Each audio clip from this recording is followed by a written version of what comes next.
Good afternoon. Happy Sunday. Welcome to Sound Engraver's short Sunday stream. I do hope to keep these Sunday streams when I have them to be on the shorter side, between 35 and 45 minutes. So it will be topical. Well, all my streams are topical, but it will be very specific on a certain topic. And today we are talking about bad art and why people believe there's no such thing as bad art. So that's the topic today. Why do people out there, some people, not everyone, but there are some people out there who believe bad art does not exist?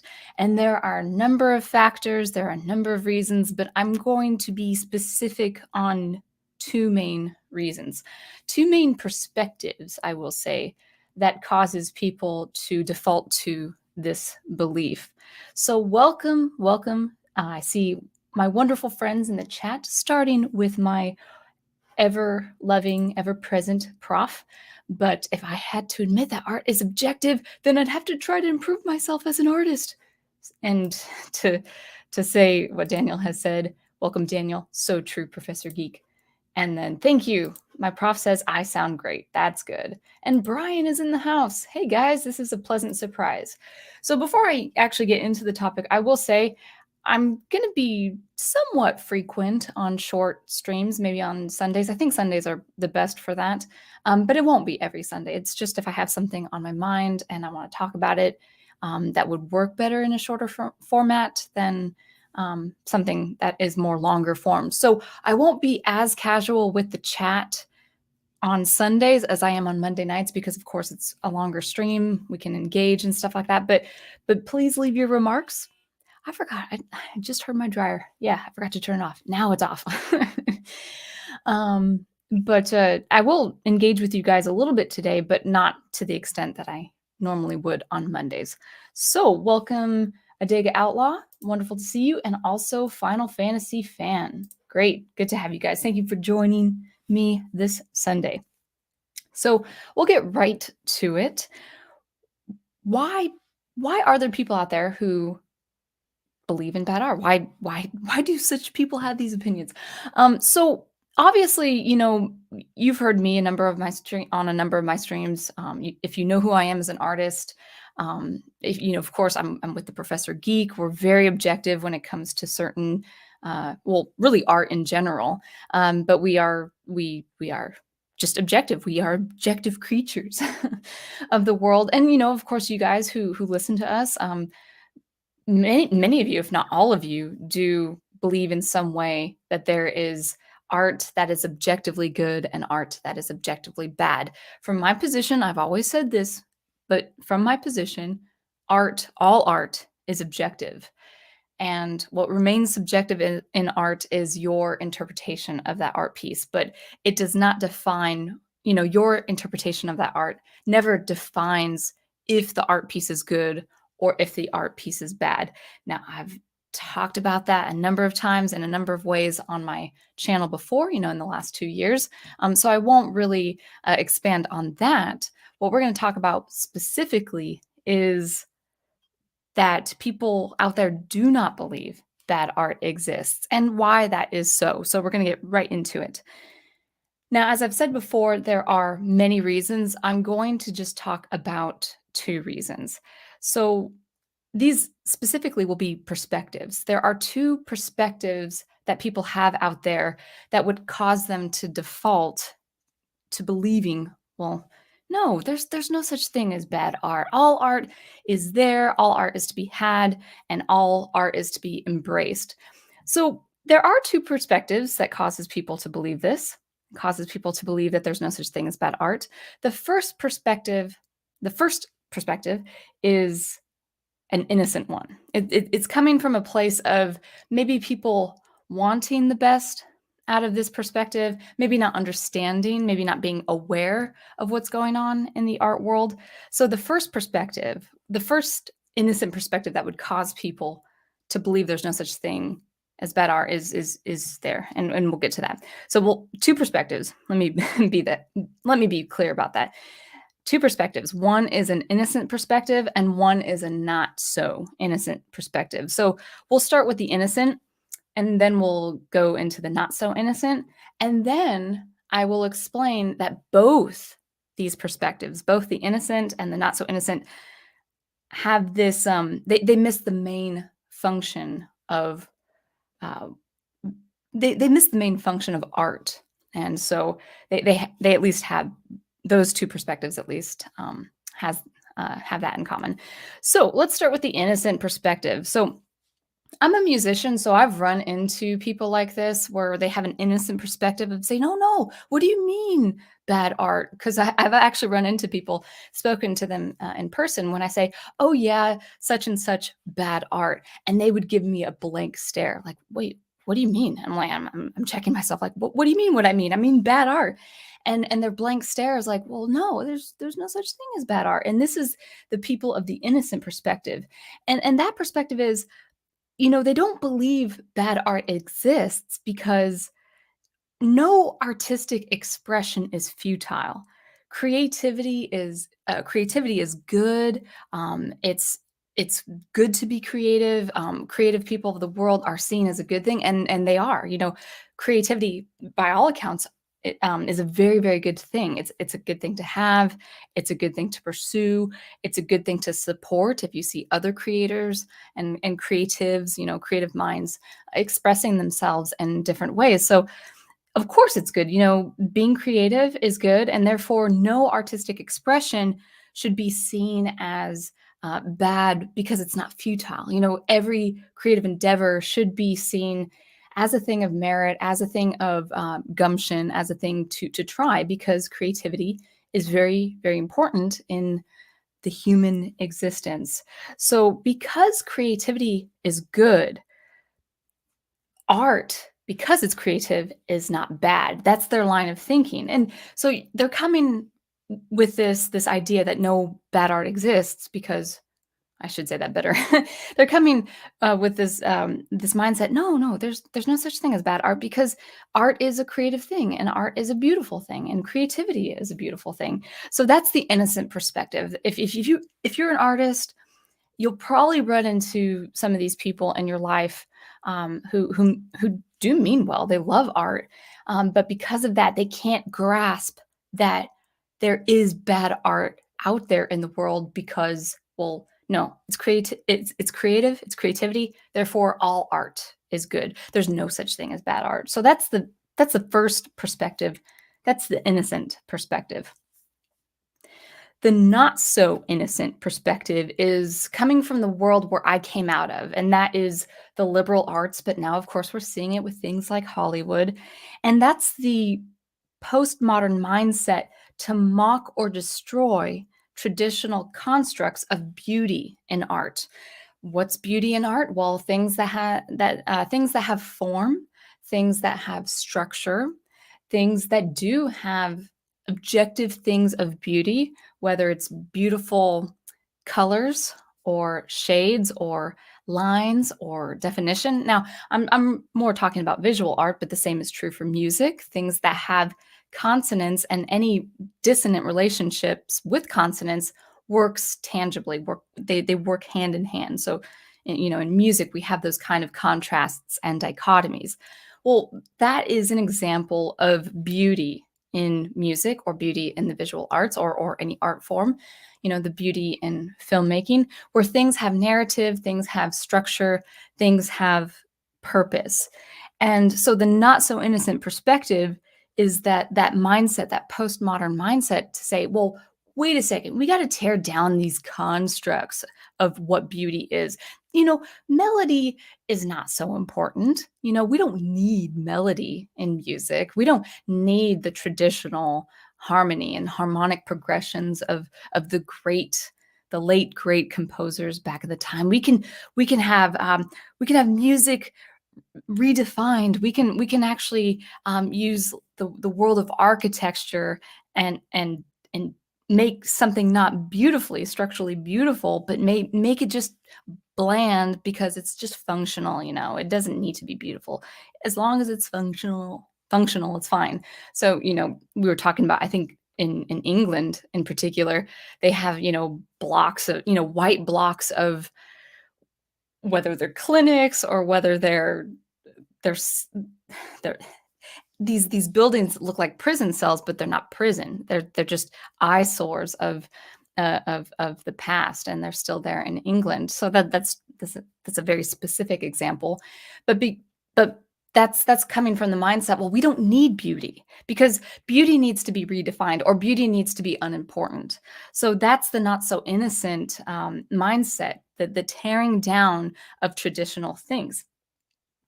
Now, because of that, art, especially in the movements of the 1960s and 70s in places like New York, art became something of incompetence. Like, you don't have to do much to create art.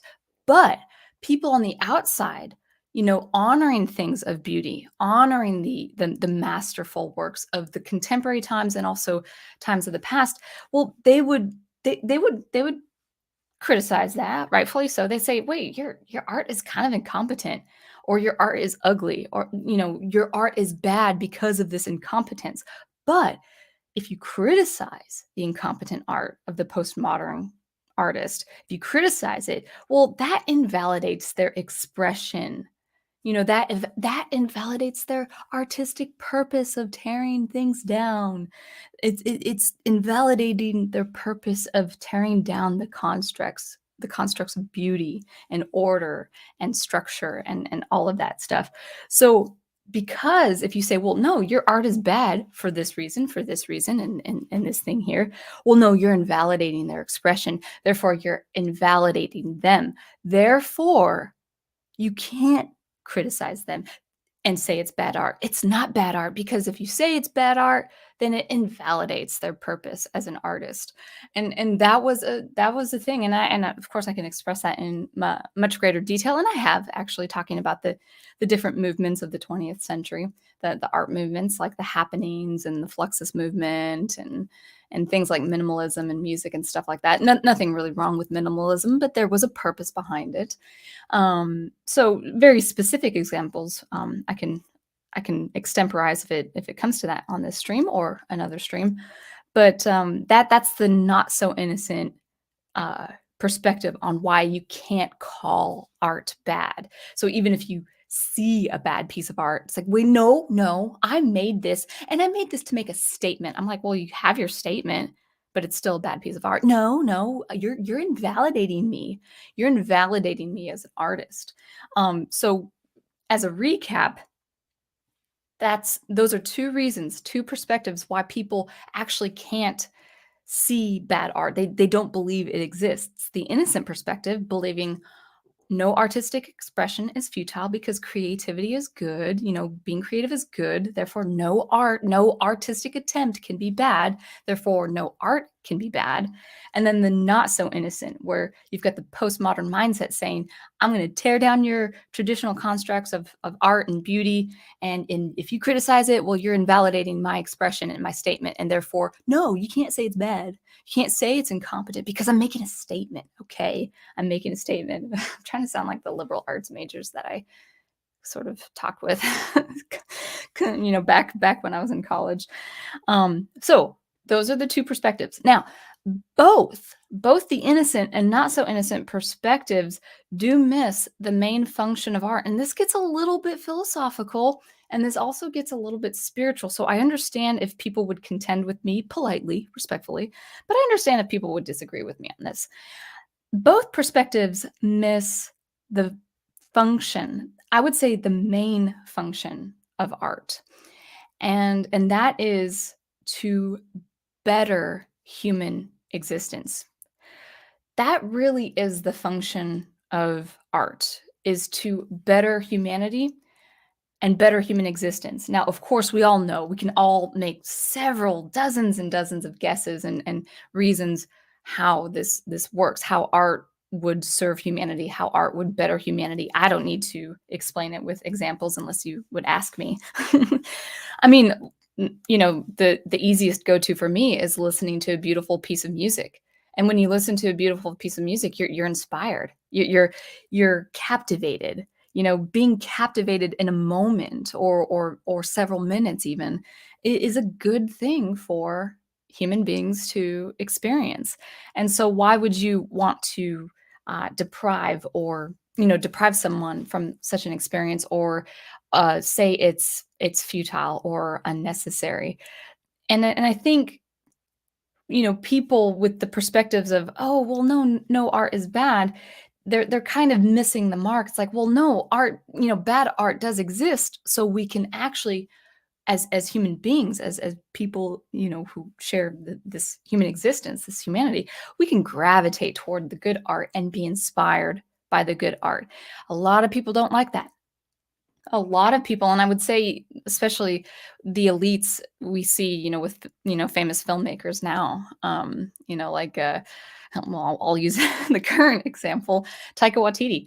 Um, he's been criticized. His current art with his film Thor: Love and Thunder has been criticized, and I think he would actually probably come. I'd have to talk to him myself, but him, or at least people of his ilk, would if they were of the academic mind, if they were of the liberal arts mind, they would say, "Well, no, no, you don't understand. Like, it's not a big deal that we're producing bad art, because really, at the end of the day, it's not even necessary to call it bad art for the reasons that I say. They're missing the function of human experience and human existence.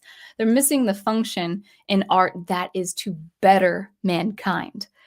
Now, I know that's a philosophical slash spiritual tier of thinking, and a lot of people don't like that. A lot of people would have art be a very materialistic thing, or something for political gain, something that's temporal, something that is really for the moment. In fact, the moment, in the moment, is actually a huge theme, if not the central theme, of a lot of the art movements of the 60s and 70s, where it's like, no, no, no, it's not the grander scale of things. It's not the bigger picture of things. It's not humanity as a whole. It's just you personalized, that you're kind of privatized sensational moment, which, if you kind of think about it, is kind of a crude way of thinking. It's like, well, no, I want to gratify myself as an artist, and people who want to come in, they can gratify themselves, as with these little moments and stuff like that.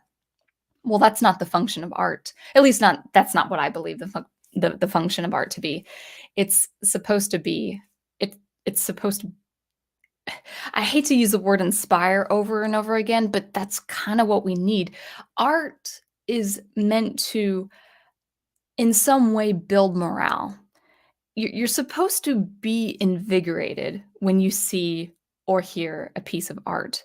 You're supposed to be, again, I use the word captivated. Now, it doesn't have to be completely, total, being totally captivated, or, enraptured by a certain thing. I mean, you can experience that, walking in the woods, where you're just taking in the beauty of nature, for instance. But that's actually another function of art. That art is a representation of reality. Art is a representation of nature. Art is a representation of what we see in the material, with the nature, with nature, with sciences, and all of that. But that is where I would say why people, you may meet, especially if you are an artist and you meet people in the art world at some point in time. You really would see this more in the schools, in the colleges, but you might actually see this, maybe if you're a musician and you're playing in a group, and then you talk to people in the audience or something after a show, that you'll run into people who, like, well, there's no such thing as bad music. There's no such thing as a bad film. There's no such thing as bad art. And of course, we know that the opposite is the case.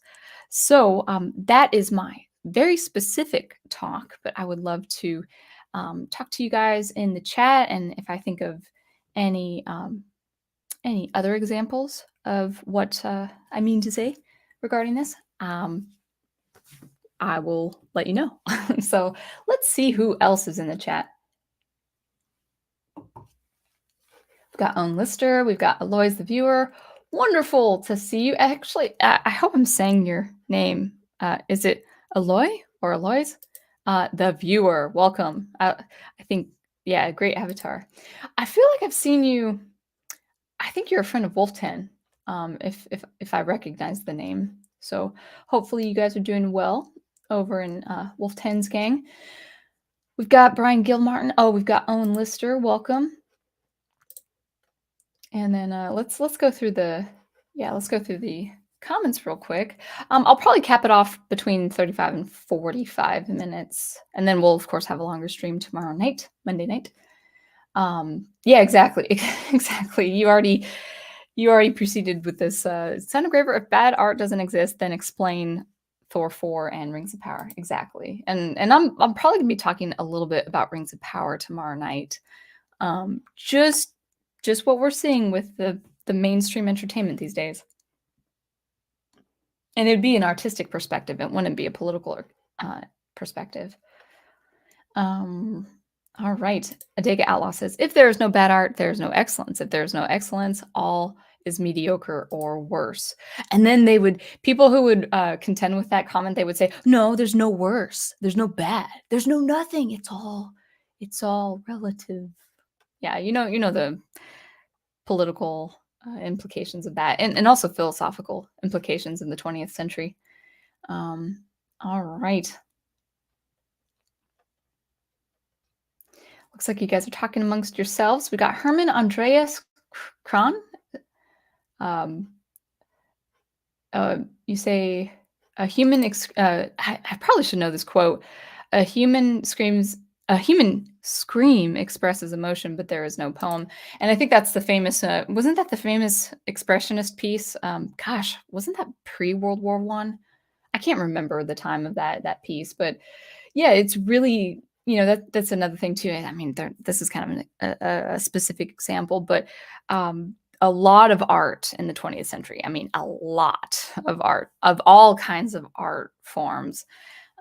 They produced art strictly to offend and shock people. Now, of course, we see this with modern day media and entertainment, with the subversion of things, and of course the mistreatment of characters and legacies. But this kind of philosophy was, predating probably the Great Depression. Yeah, I would say really it did start, in the 1900s, early 1900s. So yeah, it's there, like some an artist would make a shocking statement. I have Yoko Ono on the thumbnail, for goodness sake. So she'll have something that's meant to just be uncomfortable, or make you on edge, uneasy, and that's the only purpose of the art piece. Well, it's actually, you can do just as much saying something offensive. Like, there's no effort to say an offensive thing to someone, whatever that is. Of course, don't put that in the chat. But it takes no effort to make a statement. It takes no effort. Yeah, that's the other thing too. People believe, oh, we're demonstrating. This is taking so much courage and so much gumption and so much effort. It's really not, especially if you're in a mob or in a crowd. It's the same way with an art piece. An art piece is not meant to make a statement. It can make a statement, but it has to be well done. And if it's not well done, and if it's just the statement that's there, well, then you've just said something in a bad way. I was like, no, I gotta offend people and shock people. It's like, well, you could actually do that just standing in front of someone and behaving poorly. You don't need to be an artist to do that. So a lot of people in the art world would say, no, this is the purpose. This isn't futile. This is the purpose we have in mind for this. And it's like, well, yeah, but if you could do it in any other way, that's not related to art, then you've missed the whole role and function of art. All right.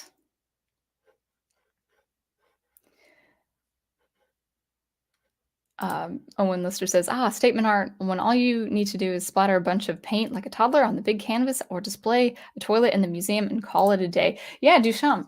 Yeah, he was very famous for that, and among his contemporaries. Yep, that is true. In other words, as Brian says, these artists are narcissists. Yeah, and that's the thing, that's where the artist gets their stigma.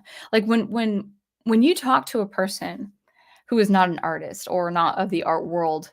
And artists, they bring this upon themselves. The person will had that stereotype and say, "Oh, what does an artist look like to you?" Now, if you looked at me, and I've had this several times in my life where people I would say something like, "Oh yeah, I compose music. I," like, people not knowing that I play violin even. I say, "Yeah, I compose music. I compose electronic music."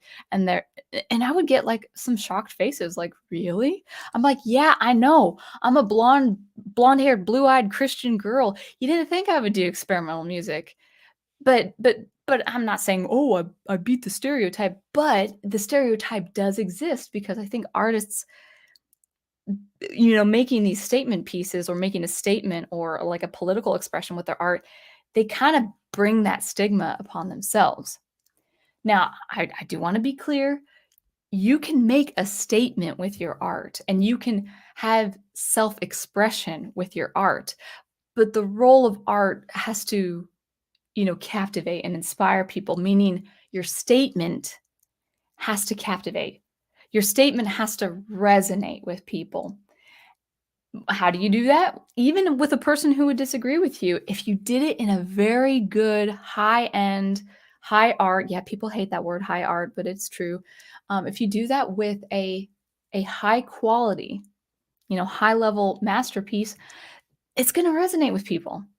It's going to resonate with people, even with people who would spiritually or philosophically or politically disagree with you, because people all around the whole gamut of humanity, people all around the world would at the very least acknowledge and recognize a good piece of art, even if it had sentiments that is dynamically in opposition to who you are and what you believe. That's the beauty of human existence. That's the beauty of being a human being.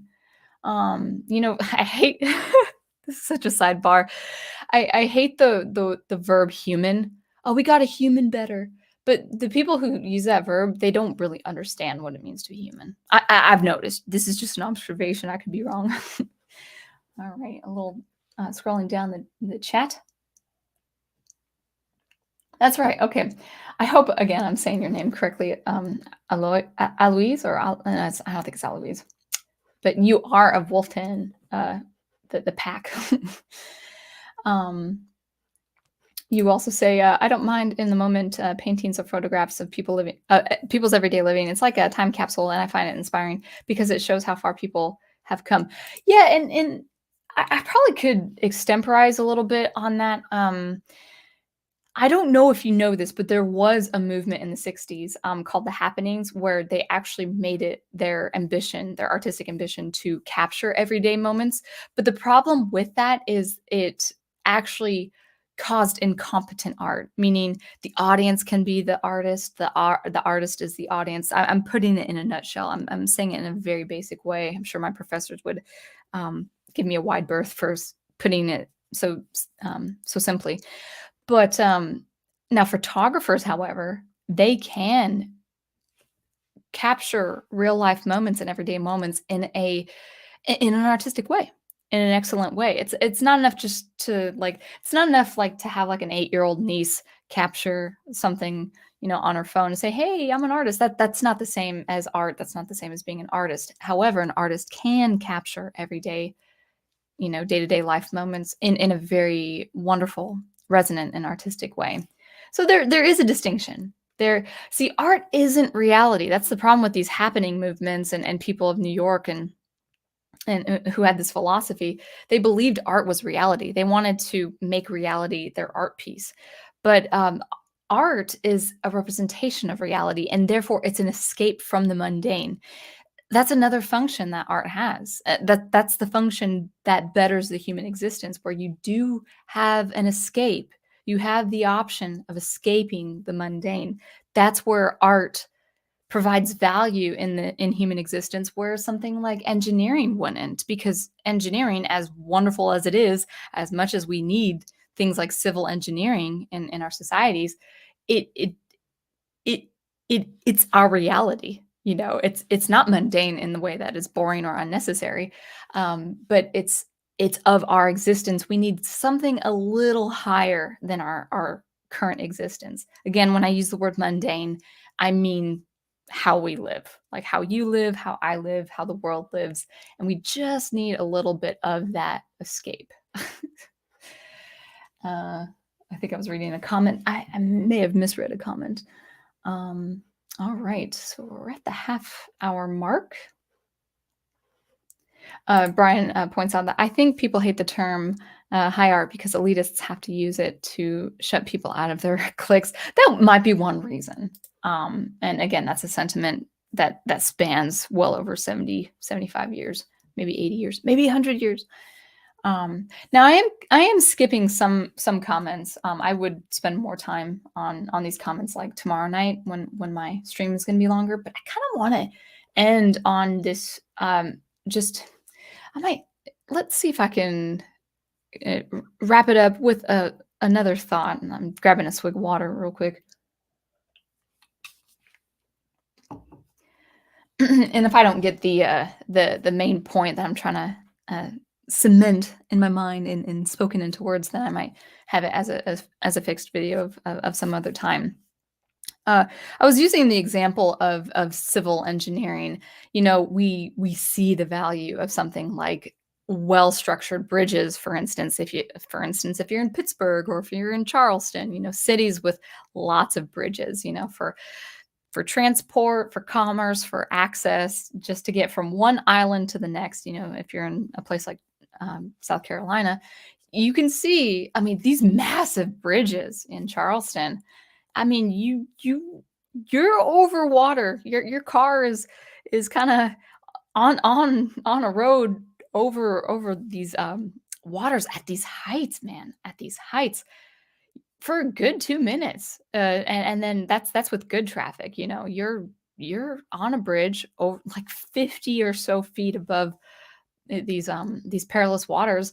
Yeah, it's important to have good high tier, high quality civil engineering for these, for the purpose of travel, for the purpose of safety. So the function of civil engineering is an important one, but it is a different one to art.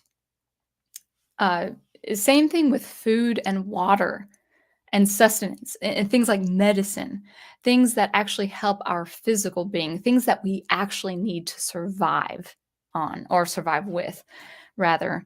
We need food, obviously. We can't go X amount of days without food. We certainly can't go X amount of days, probably no more than 2 or 3 days without water, without being hydrated in some way, on some level, or we don't survive. You know, we're totally we would be extinct as a human race. You know, our bodies are made of water. We need water constantly to survive.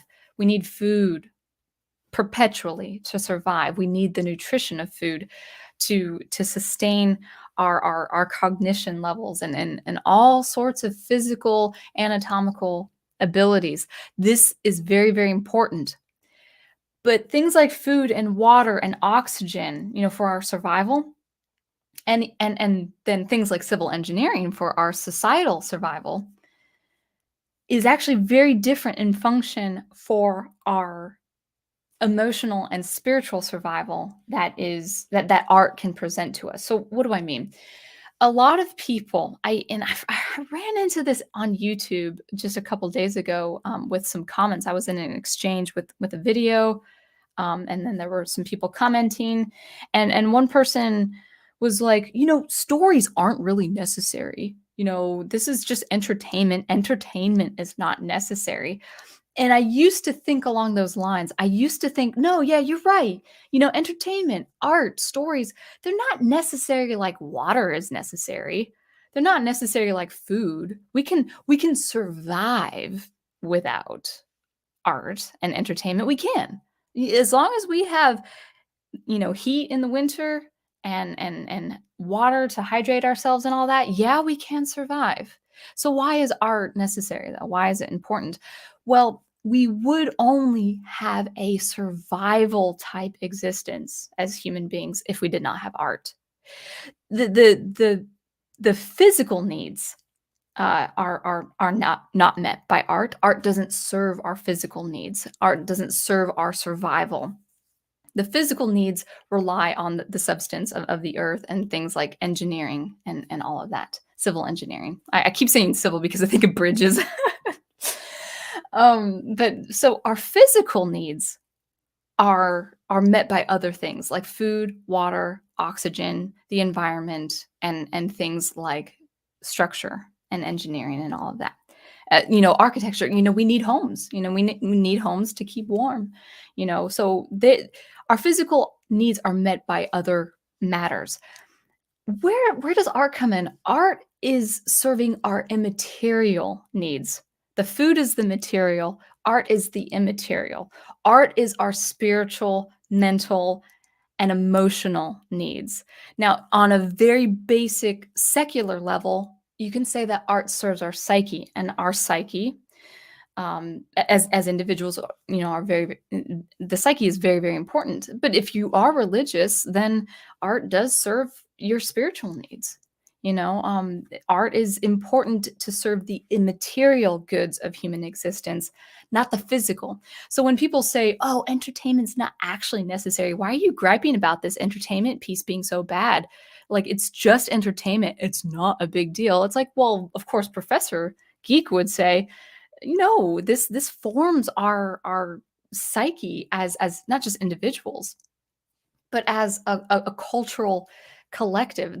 That's the importance of stories. That's the importance of mythology. And then going into art in general, beyond stories and mythology, things like music, things like the visual art, things like poetry, things like other forms of literature. Well, that serves our immaterial good, our emotional, our mental, and our spiritual well-being. Because if we only had a survival type existence, what kind of existence would that be? So it's not fair to compare art with something like oxygen. Yeah, we need oxygen all the time, and we can survive with oxygen. Now, as far as our state of survival, if someone were to present to me, okay, it's either art or oxygen. Well, unless I have some sort of breathing apparatus that can sustain me in a certain environment, I would take the oxygen over the art. But the human existence from that point would be very base. It would be no different than a field mouse trying to survive, or a bird trying to survive. Well, birds have songs, so they have probably a nicer existence because they sing and chant and all that good stuff. No disrespect to the field mouse, but we need more than just a base existence. We need the building of the morale. We need that higher tier of virtue and goodness and wholesomeness, and that's where art comes in. That's the function of art, the betterment of human existence, the betterment of mankind. So I wanted to bring all of that to perspective, that people will, understandably, when they're not thinking about it deep enough, they will say, there's no such thing as bad art, or art is not necessary.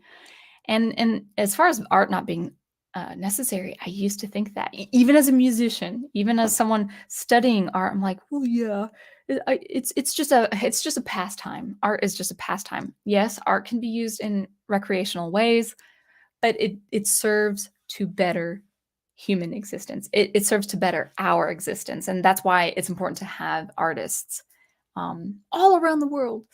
So let's go ahead and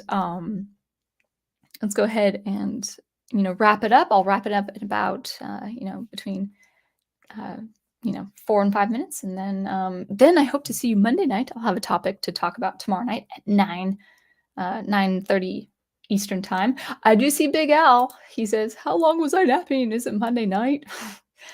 Yeah, well, no, it's Sunday afternoon. I'm gonna write a little bit. I've got a great scene I have to finish in my story.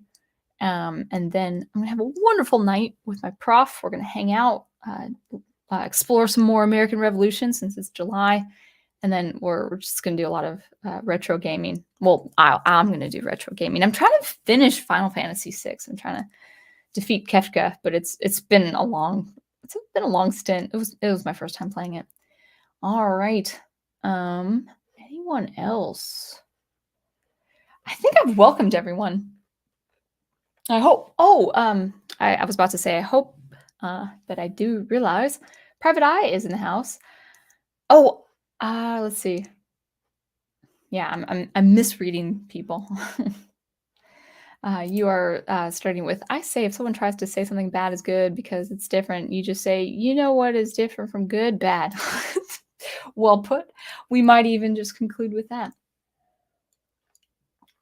Um, yeah, exactly. Oh, and I think that's great. You say even art as a hobby can still better yourself and others. Exactly. It's again, I use the word betterment. It's just it's for the improvement of uh, that's kind of a crass way of saying it, but it's yeah, betterment. It's to make your existence better, to put it bluntly. Welcome, Midwit Productions. We're just wrapping it up here.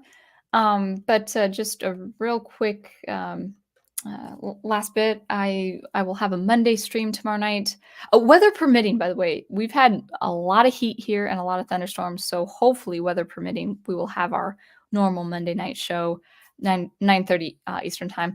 I think this might be the topic, but I think I will be talking about using the examples of Rings of Power. Probably talk about I guess the utilitarian waste of art production. So yeah, I'll be art related and probably piggybacking off of this topic here.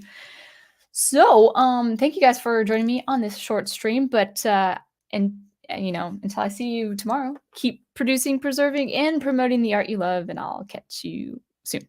Bye.